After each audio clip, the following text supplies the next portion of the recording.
اما فرهنگ‌های بیگانه چیزی را که کاشته‌اند و رفته‌اند ما به این مشکلات روبرو هستیم. فرهنگ‌های بیگانه در کشور ما کینه و بغض و عداوت و مشکلات سیاسی و اقتصادی را به جا بردند و اونها رفتند. حالا جا دارد که من و شما دست انسجام و وحدت و اخوت را به هم بدیم، این ملت را بسازیم، این کشور را بسازیم، به روی آرمان‌های دینی و اقتصادی و صدق ترقی علمی و فرهنگی خود ما تلاش بکنیم و همچنان نشان بدیم برای جهانیان که ما مردم غیور سر در مقابل هیچ دیکتاتوری خود نخواهیم کرد. همه دیکتاتورانی که آمدن در اینجا گورستان شده و به اینجا بینیشون به خاک مالیده شده و برگشتند و رفتند.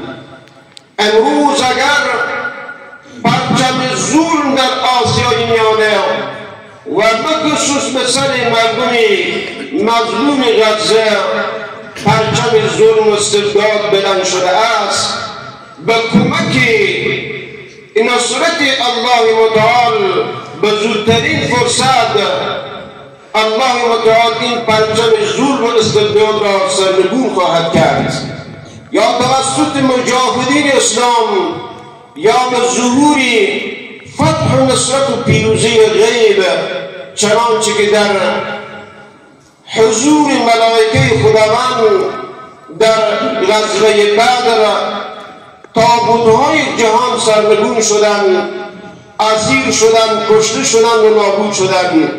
این قرآن معجزه هست، افراد دارد، مسلمان‌های دارد، سربازان سردرکفی دارد که هیچ زمان تسلیم دشمنان و دیکتاتوران جهان نخواهند شده.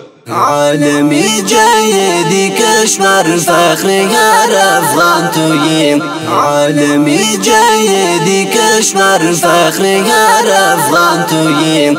ابوالعتیق مولانا راسخ نوری چشمان توییم، ابوالعتیق مولانا راسخ نوری چشمان توییم، مولانا راسخ نوری چشمان توییم. مفتی مولانا عبدالخالق مسمى نور عین، مال قبر راسخی غوری محبوبی یاران توییم، مال قبر راسخی غوری محبوبی یاران توییم.